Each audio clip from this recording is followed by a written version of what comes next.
ये पृथ्वी की हरितिमा देखकर, ये कजरारे घन की कालिमा, ये भगवान भास्कर की उषा काल और संध्या काल की अरुणिमा लालिमा, ये नील गगन की नीलिमा देखकर ये मन आंदोलित होता है। इससे क्या लगता है? मेरे जीवन के उपवन में तुम कभी कभी तो आए हो, ऊसर बंजर हीरे प्यारे, घनश्याम घाटा बन छाए हो, घनश्याम घाटा बन छाए हो। अब सपना हो गया है प्रीतम, अब सपना हो गया है प्रीतम, जाने वो कहाँ बात गई, जाने वो कहाँ बात गई। सारिया उमरिया बीत गई, तुम आए ना मम प्राण सखे, ये रस की गार रीत गई, ये रस की गार रीत गई। प्यारे, ये एकांतिक मिलन के क्षण बिसराए नहीं बिसरते हैं। वैसे भी कहते हैं वो जो एक रब्ते मोहब्बत है, मिटाना उसका रब्ते मोहब्बत, मिलन का क्षण, प्यार का क्षण, वो जो एक रब्ते मोहब्बत है, मिटाना उसका मेरी ताकत में नहीं और आपकी फितरत में नहीं। वाह वाह, गोविंद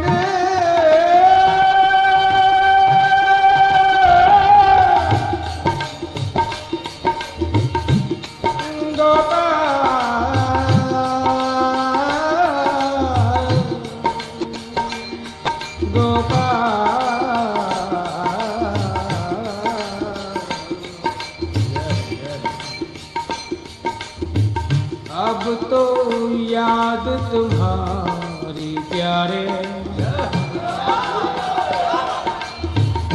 वही क्षण प्यारे बार बार मेरे स्मृति पटल पर छाकर मुझे पीड़ित करते हैं, व्यथित करते हैं। अब तो याद तुम्हारी प्यारे, धीरे चुप के आ जाती है, तम पूर्ण हृदय के अंबर पर, तम पूर्ण हृदय के अंबर पर, बदली सी बंछा जाती है, बदली सी बन छा जाती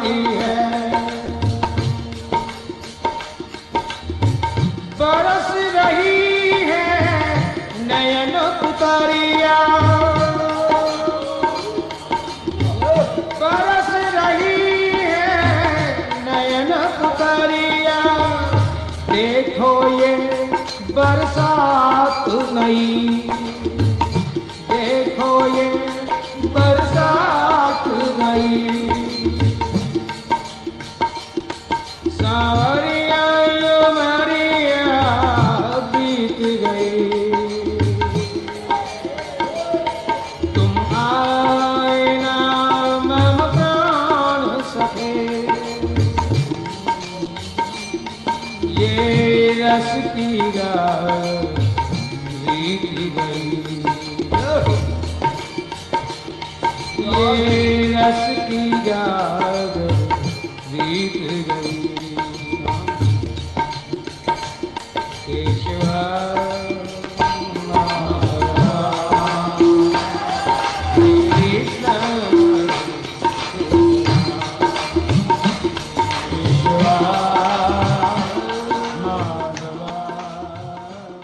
जय श्री कृष्ण। प्रणाम प्यारे मित्रों, आज की शाम बंदगी में आपका हार्दिक स्वागत है। आइए पहले प्रभु से प्रार्थना कर लें, सदगुरु को याद कर लें।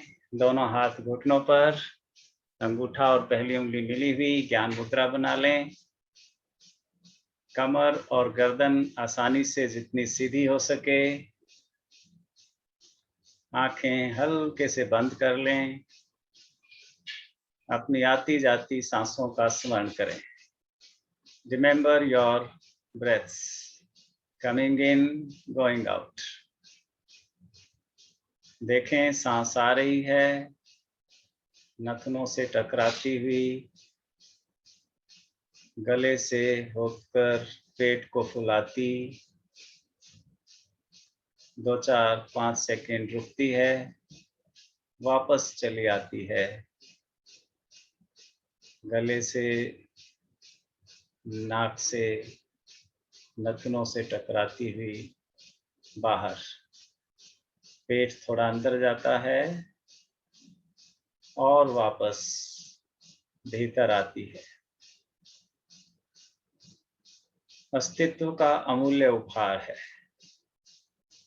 a very precious gift of God.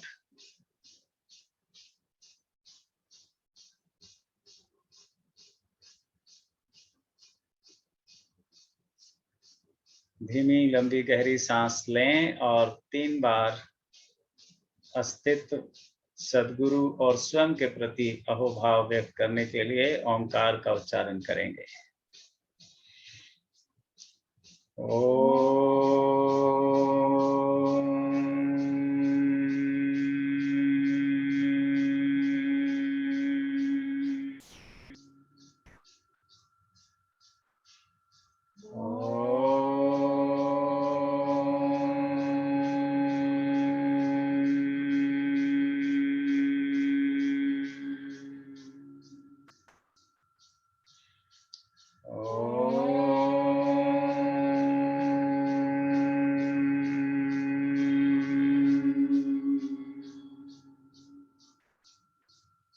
ओंकार की दिव्य ध्वनि की तरंगों को अपने पूरे शरीर में महसूस करें। Feel the divine vibration of this divine sound in every cell of your body.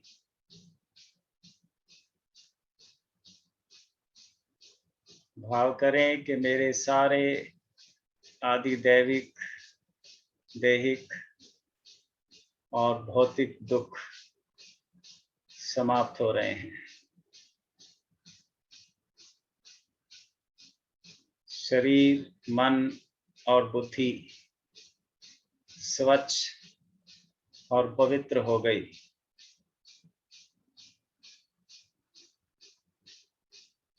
धीरे से दोनों हाथों को जोड़कर आइए प्रभु से प्रार्थना करें। गायत्री मंत्र के माध्यम से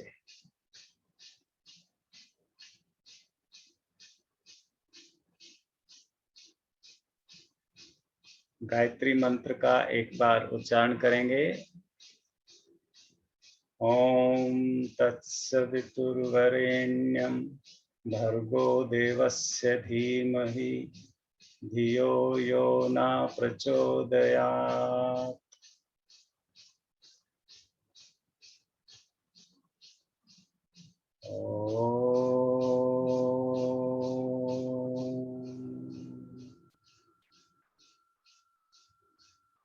दोनों हाथों को आपस में रगड़कर अपनी आँखों, चेहरे और शरीर के बाकी अंगों पर फिराएं और धीरे धीरे सामान्य स्थिति में बैठ जाएं। चलिए आज फिर हम कन्हैया लाल की बात करेंगे, भगवान श्री कृष्ण की। हमने पिछले रविवार को पहचाना था, अनुभव किया था कि भगवान श्री कृष्ण आनंद के, परमानंद के साकार रूप थे। वो हमारी जो आत्यंतिक स्थिति है, जहां हमें जाना है, जिसकी हमारे भीतर प्यास अंतर्निहित है, उसका वो साक्षात प्रतिरूप थे। और एक आकर्षण लेकर आए थे, जो आकर्षण सामान्यतः उनसे पहले और अब निराकार रूप में सर्वव्यापी है। जैसे किसी वस्तु को धरती अपनी तरफ खींचती है, किसी साकार रूप को, जैसे शरीर को, जैसे सेब को, या जैसे किसी और वस्तु को हम फेंकें तो वो जमीन पर आकर गिरती है। ठीक ऐसे ही हमारी जो आत्मा है, हमारा जो वास्तविक स्वरूप है, वो ऑटोमेटिकली, नैसर्गिक रूप से श्री कृष्ण की तरफ आकर्षित है, दिव्यता की तरफ आकर्षित है। हमने कोई साधु है, असाधु है, सामान्य जन है, उग्रवादी है, सब आनंद की प्राप्ति के लिए आतुर हैं और हर संभव तरीके से आनंद और मस्ती को, उत्सव को, प्रेम को, सत्य को, सच्चिदानंद को उपलब्ध होना चाहते हैं। भले ही वो उसको मौज मस्ती कहते हो, फन एंड फ्रोलिक कहते हो, या कि कोई उसे आत्मा या परमात्मा का नाम देता हो, निर्विवाद रूप से सभी कृष्ण होना चाहते हैं, सच्चिदानंद स्वरूप होना चाहते हैं, परमानंद को उपलब्ध होना चाहते हैं। और सौभाग्य है मनुष्य का कि अपने इस वास्तविक स्वरूप को उपलब्ध होने में हमारी मदद करने के लिए परमात्मा,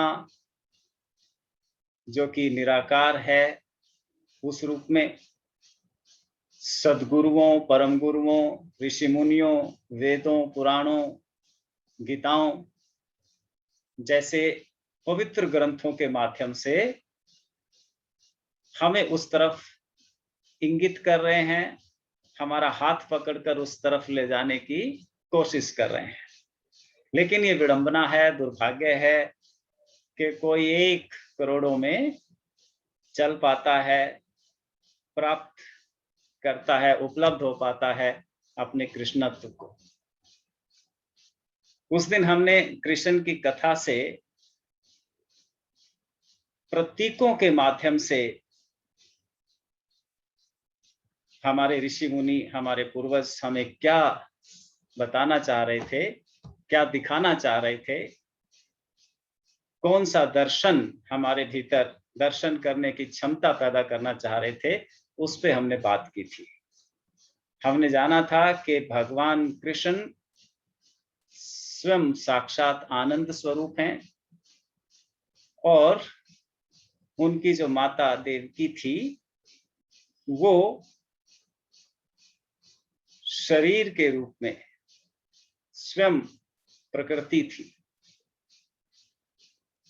और मामा के रूप में ईगो थी, अहंकार था, कंस थे। और यशोदा के यहाँ जो बेटी पैदा हुई थी, वो कॉन्शियसनेस थी, चेतना थी, स्वयं महादेवी थी, आदि शक्ति थी।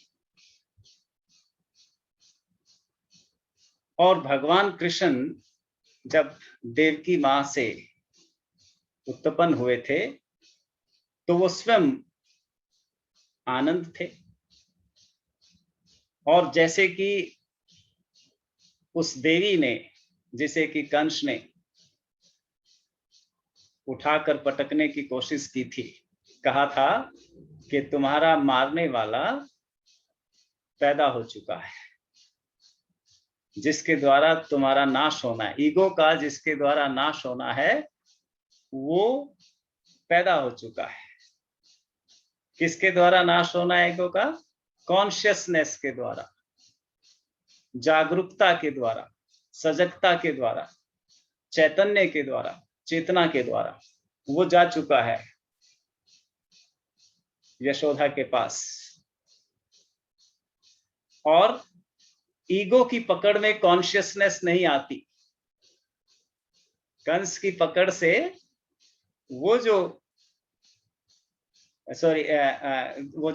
कॉन्शियसनेस थी, देवी थी यशोदा के यहां से जो लाई गई थी वसुदेव जी के द्वारा, वो उनके हाथों से फिसल गई थी। ईगो की पकड़ में कॉन्शियसनेस नहीं आती। आत्मा और ईगो यानी अंधेरा और प्रकाश इकट्ठे नहीं पाए जाते। जब कॉन्शियसनेस होती है तो ईगो नहीं होती, और ईगो होती है तो कॉन्शियसनेस नहीं होती। जिसे कबीर कह रहे हैं, जब मैं था तब हरि नहीं, अब हरि है मैं नाही। तो ईगो तो मैं है और कॉन्शियसनेस परमात्मा है, सच्चिदानंद है। तो इस तरीके से प्रतीकों के माध्यम से हमने जाना था कि गीता हमें क्या देना चाहती है, कहाँ ले जाना चाहती है। आज हम भगवान कृष्ण के पास जो प्रोप्स हैं, जो उनके पास वस्तुएं हैं, उनके माध्यम से जानने की कोशिश करेंगे कि वो हमें क्या उपदेश देना चाह रहे हैं। सबसे पहले उनके पास क्या है? वंशी है, बांसुरी है, फ्लूट है। फ्लूट के द्वारा वो क्या कहते हैं, बंसी के द्वारा वो क्या कहना चाहते हैं? वो कहते हैं कि मुमकिन नहीं कि मौन का पर्दा उठा सकूं, जो बात राजे दिल की है होठों पे ला सकूं, एक धुन सी उठ रही है मेरे दिल के साज पर, खुद सुन सकूं पर ना किसी को सुना सकूं। वो कह रहे मेरे हृदय में एक गीत गूंज रहा है, आत्मा का गीत, ओंकार का गीत। वो गीत ऐसा अनूठा है कि उसे सुना तो जा सकता है, सुनाया नहीं जा सकता, होठों पे नहीं लाया जा सकता। जैसे कि हम यहां भारत में पत्नियां पति का नाम नहीं लेती, ठीक ऐसे ही ओंकार का उच्चारण नहीं किया जा सकता। क्यों नहीं किया जा सकता? क्योंकि उससे हम उत्पन्न हुए हैं। अपने पिता को कोई कैसे पैदा कर सकता है? पिता से कोई उत्पन्न नहीं हो सकता। पिता को कोई उत्पन्न नहीं कर सकता, पिता से हम उत्पन्न होते हैं। इसीलिए हमने उसको अलग सिंबल दिया है, वर्णमाला में नहीं रखा है। ए आ ई ई कितने 52 अक्षर हैं हिंदी में, 26 हैं अंग्रेजी में। उनसे बाहर, क्योंकि वो उच्चरित नहीं किया जा सकता, इसलिए उसका उन्हें प्रतीक दिया है। उसको कह रहे हैं भगवान कृष्ण कि मुमकिन नहीं कि मौन का पर्दा उठा सकूं, जो बात राजे दिल की है होठों पे ला सकूं, एक धुन सी उठ रही है मेरे दिल के साज पर, खुद सुन सकूं पर न किसी को सुना सकूं। लेकिन ये बांसुरी के माध्यम से, एक भौतिक फिजिकल वस्तु के माध्यम से इशारा कर रहे हैं कि ऐसी एक धुन है। वो कब निकलेगी? जब वो खाली होगा, हृदय जब भीतर से खाली होगा। जब हृदय को जीवंत रखने वाले सातों चक्र हमारे स्वच्छ हो जाएंगे, सुर बैठेगा, तो हृदय के भीतर से एक गीत सुनाई देगा, एक साज बैठेगा। दिल जब साफ हो जाएगा, जिसको फिर सामान्य शब्दों में अलग अलग संत आकर बताते हैं कि अपने भीतर से काम, क्रोध, लोभ, मोह, ईर्ष्या, द्वेष को निकालो, दूर करो, मैल साफ करो, और तुम्हें फिर एक धुन सुनाई पड़ेगी, एक गीत सुनाई पड़ेगा। वो गीत तुम्हें मस्त कर देगा, आनंद से भर देगा। और जब तुम आनंदित होगे तो लोग तुम्हारी तरफ आकर्षित होंगे।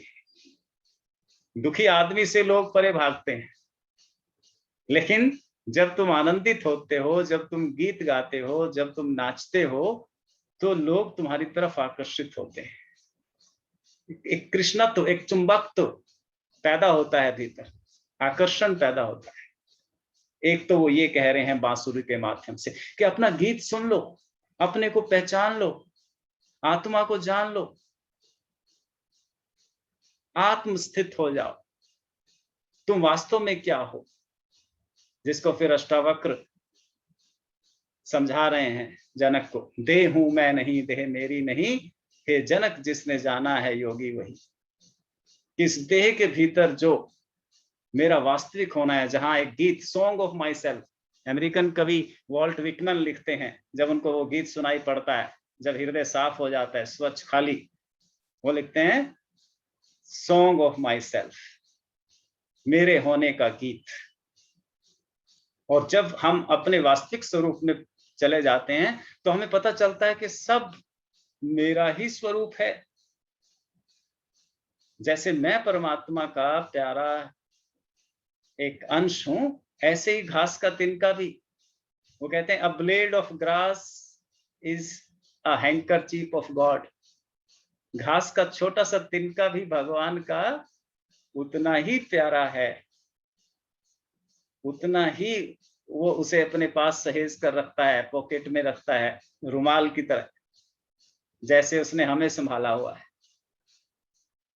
लेकिन ऐसी प्रतीति कब होगी? जब हमें song of our own self पता चलेगा, गीत जब सुनाई देगा, ओंकार का जब स्वर्ण होगा। दूसरा उनके पास क्या है? शंख है, पंचजन्य शंख। भगवान कृष्ण के शंख का नाम क्या है? पंचजन्य शंख। पंचजन्य मतलब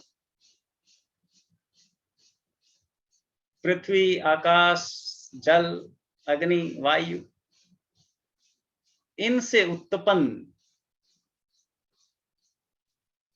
एक यंत्र हमारे पास है।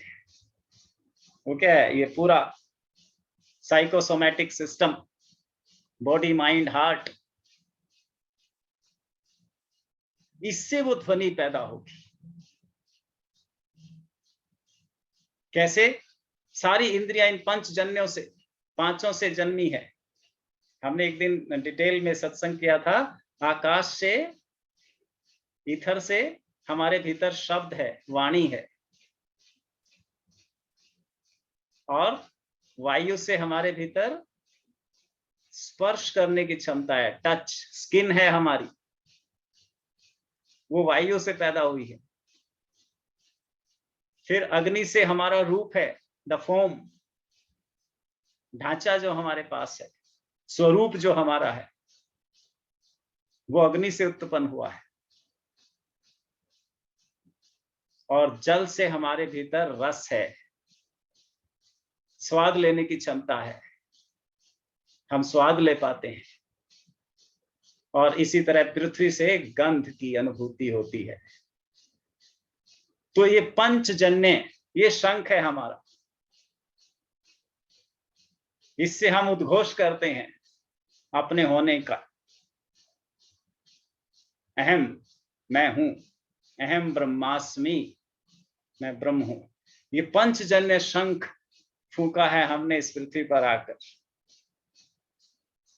कि हम भी एक संगीत पैदा करेंगे अपने जीवन में, एक ऐसा साज बिठाएंगे कि लोग हमारी तरफ आकर्षित होंगे, हमें अपना बनाना चाहेंगे, हमारे पास आना चाहेंगे, हमारे संगी बनेंगे, हमारे साथी होंगे। तो पंचजन्य शंख के माध्यम से वो हमें इन पांचों चीजों में संतुलन स्थापित, समन्वय की बात कह रहे हैं। इनमें समन्वय लाओ, इन तारों को ऐसे कसो, इतना ढीला रखो, इतना कसो कि इनसे संगीत पैदा हो, जीवन में आनंद उत्सव पैदा हो। फिर उनके पास और क्या है? कुमोदक है, गदा है। गदा से वो कहते हैं कि अब एक एक एक स्ट्रेंथ तुम्हारे भीतर, एक साहस, एक करेज होना चाहिए, सत्य को हासिल करने का, आत्मा को जानने का, गुरु की शरण में जाने का, किसी संग से जुड़ने का, अपने भीतर के संगीत को सुनने की कला सीखने का। एक स्ट्रेंथ जरूरी है, एक करेज जरूरी है। इसलिए एक मेस आपके हाथों में होना चाहिए, एक साहस होना चाहिए। फिर उनके पास एक चक्र है, भगवान शिव ने दिया था उनको, सुदर्शन। सुदर्शन चक्र वही है जो हम यहाँ श्यामे बंदगी में सप्ताह में एक दिन चलाने की कोशिश करते हैं। Sudarshan, the right way of looking at, the right way of looking at, दर्शन करने की क्षमता, ऑब्जर्वेशन करने की क्षमता, पर्दे उठाने की क्षमता, घूंघट उठाने की क्षमता, भीतर झांकने की क्षमता। जैसे हम देख रहे हैं, बांसुरी के दर्शन किए हमने, है ना, हमने पंचजन्य शंख के दर्शन किए, कुमोदकी के दर्शन किए, है ना। हम प्रतीकों के पीछे क्या छुपा है, क्या कहना चाह रहे हैं, तो उस सुदर्शन से तो मतलब राइट वे ऑफ थिंकिंग, सोचने का, देखने का तरीका, सलीका, कि चीजें जैसी दिखाई पड़ती हैं वैसी है नहीं, उनके भीतर हमें झांकना है, उनके वास्तविक अर्थ को पहचानना है, वो सुदर्शन। तो उस सुदर्शन से युक्ति जिसको कह रहे हैं, भगवान कृष्ण गीता में इसे कह रहे हैं युक्ति, युक्ताहार विहारस्य। अगर युक्ति हमारे पास है तो हमारा आहार भी ठीक होगा, हमारा विहार भी ठीक होगा। कितना रिलैक्स करना है, कितना रिक्रिएट करना है, कितना मोबाइल देखना है, कितना सोना है, कितना पढ़ना है, ये सुदर्शन, ये हमारे अंदर युक्ति आएगी, ये सुदर्शन। इससे बड़ी से बड़ी बाधा को काटा जा सकता है, जीवन में आने वाली हर समस्या से निपटा जा सकता है, चाहे वो शिशुपाल हो और चाहे वो बड़े से बड़ा कोई राक्षस हो, उसको भी काटा जा सकता है। कि कहाँ स्ट्रेंथ यूज होगी, कहाँ बांसुरी का उपयोग होगा, और कहाँ पर शंख बजाकर ही, उद्घोष करके ही लोगों को दूर किया जा सकता है, या सावधान किया जा सकता है, या पास बुलाया जा सकता है।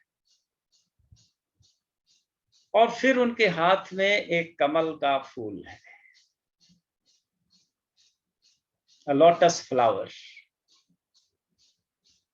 लोटस फ्लावर, जिसे कि सदगुरु ने एक बहुत अच्छा पद लिखा है, जैसे कि कमल पत्ते पर जल, जीवन परिवर्तित है प्रतिपल, किसको छोड़ो किसको पकड़ो, सब प्रवाहमान अस्थिर चंचल।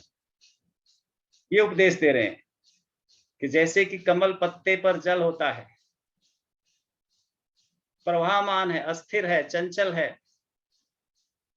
पत्ते को छूता नहीं, अब गिरा तब गिरा, देखते देखते गिर जाएगा। जैसे कि कमल पत्ते पर जल, सब प्रवाहमान अस्थिर चंचल। किसको छोड़ो किसको पकड़ो, जीवन परिवर्तित है प्रतिपल। क्या पकड़ना क्या छोड़ना, यानी कमल के पत्ते की तरह जीना है, अछूते अनासक्त। गीता में इसे वो कह रहे हैं अनासक्त भाव से, चीजों पर पकड़ नहीं बनानी है, मोहित नहीं होना है। जब सुदर्शन होगा तो मोहित नहीं होंगे, अच्छे से देखेंगे तो मोह नहीं होगा, जब कामना नहीं होगी तो मोह नहीं होगा। कामना, कामना हरे, गुरु जी कहते हैं कामना हरे सत्संग वही। सत्संग का मतलब क्या है, जो हमारी कामना को खत्म कर दे। कामना हरे सत्संग वही, जब काम नहीं तो मोह नहीं, जब मोह नहीं तो चित अचल, जब चित अचल तो आत्म मुक्ति। इसलिए अब साधु संग सत्संग करो, गोविंद भजो गोविंद भजो। ये कह रहे हैं कमल के पत्ते के माध्यम से कि कामना हरे जो, वही सत्संग है। हमारी जो कामनाएं अपेक्षाएं दूसरे से, कि ये मेरा काम कोई दूसरा कर दे, ये चीज मुझे यहां से उपलब्ध हो जाए, उससे अगर संबंध बन जाएगा तो ये हो जाएगा, है ना, या कोई काम करूंगा तो मुझे ये मिल जाएगा। नहीं, वो कह रहे हैं कामना फल की इच्छा से काम नहीं करना है। काम करना मेरा धर्म है, इससे काम करना है, काम करने का मजा लेना है, कर्मानंद से कर्म करना है, फल की इच्छा से नहीं करना है। ये कहना चाह रहे हैं कमल के पत्ते के माध्यम से। काम करने में ही मजा लेना है, जिसको उसे फिर सदानंद आए, क्योंकि हर समय हम कुछ ना कुछ कर रहे हैं, बैठे हैं, सुन रहे हैं, खा रहे हैं, सो रहे हैं, चल रहे हैं। तो सदानंद की प्रतीति केवल और केवल काम से होगी, कामना से नहीं, कर्म करने से होगी, बिना फल की इच्छा के। सिर्फ काम करने, जैसे सुनने में ही मजा आ रहा है या खाने में ही मजा आ रहा है, इसके बाद क्या होगा, ऐसा खाने से क्या उपलब्ध होगा, उसकी फिक्र मत करो, करने का मजा लो। वो इसको कह रहे हैं कामना हरे, कामना हरे सत्संग वही, जब काम नहीं तो मोह नहीं। अब जब काम नहीं है तो फिर, यानी अपेक्षा नहीं है तो फिर पकड़ नहीं। अगर हमें बेटे से अपेक्षा नहीं है तो फिर बेटे के द्वारा किया गया कुछ थोड़ा सा गड़बड़ काम हमें इतना परेशान नहीं करेगा, दुख नहीं देगा। पैसे पे पकड़ नहीं है, अगर वो किसी तरह से थोड़ा बहुत घाटा हो गया तो हमें ज्यादा दुख नहीं देगा। इसलिए कह रहे हैं अगर काम नहीं तो मोह नहीं, मोह से सारा दुख होता है, मेरा से, मैं और मेरा। गुरु तेग बहादुर जी कहते हैं कि मैं और मेरा दो ही बंधन है, मैं और मेरा दो ही बंधन है। मेरा का मतलब अधिकार और मैं का मतलब सम्मान। कभी किसी ने हमें सम्मान नहीं दिया, कभी किसी ने हमारी कोई चीज हड़प ली, चली गई। ये दो ही दुख के कारण है। इसलिए वो कहते हैं कि अगर ये दोनों तुम छोड़ दो तो फिर आनंद को, कृष्णत्व को, परमानंद को, सच्चिदानंद को उपलब्ध हो जाओगे। मान मोह को परिहरे, गुरु तेग बहादुर जी कहते हैं मान मोह को परिहरे, हरिपद जीवे सोई। उन्हीं को हरिपद, हरिपद प्रभुत्व, कृष्णत्व, आनंद उपलब्ध हो सकता है। तो वो कह रहे हैं कमल के पत्ते के माध्यम से। और फिर उनके पास मोर पंख है, उसको कहते हैं सौंदर्य, जीवन में सुंदरता, उत्सव, फन एंड फ्रॉलिक होना चाहिए। कुछ शरारतें, कुछ नटखटपन, कुछ अपनापन, है ना, कुछ हॉबीज, कोई बांसुरी, कोई नृत्य, समथिंग ब्यूटीफुल, जिसको अंग्रेजी कवि जॉन कीट्स कहते हैं, a thing of beauty is a joy for ever. एक सुंदर चीज हमेशा के लिए आनंद पैदा करके चली जाती है।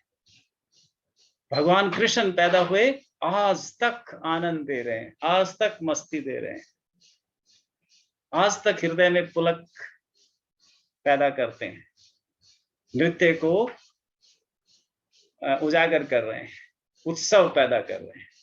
कोई भी एक सुंदर चीज है, फूल है, जॉय फॉर एवर।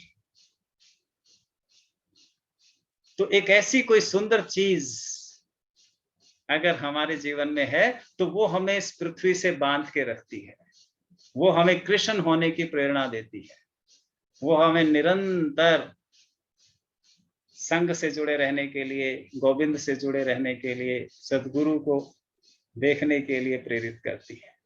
तो ये सब प्रतीकों के, चीजों के माध्यम से भगवान कृष्ण ने केवल गीत गाकर अर्जुन को बौद्धिक ज्ञान देकर समझाते हैं, बल्कि उनके हाथों में, जैसे टीचर कोई प्रॉप लेके जाता है अपने हाथ में, बच्चों को चीजें आसानी से समझ आ सकें इसके लिए, ऐसे वो अपने हाथों में हर एक भगवान, हर एक देवता रखते हैं चीजें, उनके माध्यम से अपने संदेश को हमें पहुंचाने की कोशिश करते हैं हर तरीके से। तो आप, हमारे पास 1 मिनट है, उसके बाद हम दोबारा ज्वाइन करेंगे और फिर थोड़ा सा ध्यान का प्रयोग करके बातचीत करेंगे। अभी 1 मिनट में किसी के पास कोई काउंटर क्वेश्चन है तो वो बोल सकता है, कोई बात जोड़ सकता है, फिर हम 1 मिनट बाद वापस आएंगे।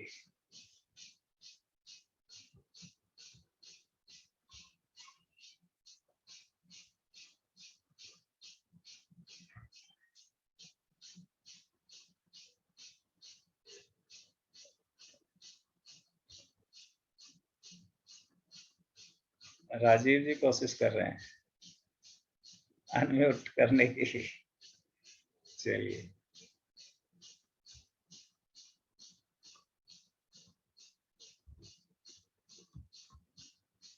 मां नीरू शर्मा, हमने मंडे को सेशन बंद कर दिया है, वीरवार को ही करते हैं अब। मैंने मैसेज तो डाला था, मैसेज डाला, चल गया था। हाँ, मैंने करुणानिधि ने बता दिया था। जी जी, हाँ, क्योंकि हमने संडे का शुरू कर लिया ना ऑफलाइन जी, तो इसीलिए मंडे को हमने स्किप करके ये थर्सडे वाला रखा है। आचार्य जी, मैं रिसेंट वृंदावन होके आई हूँ अभी कुछ ही दिन पहले।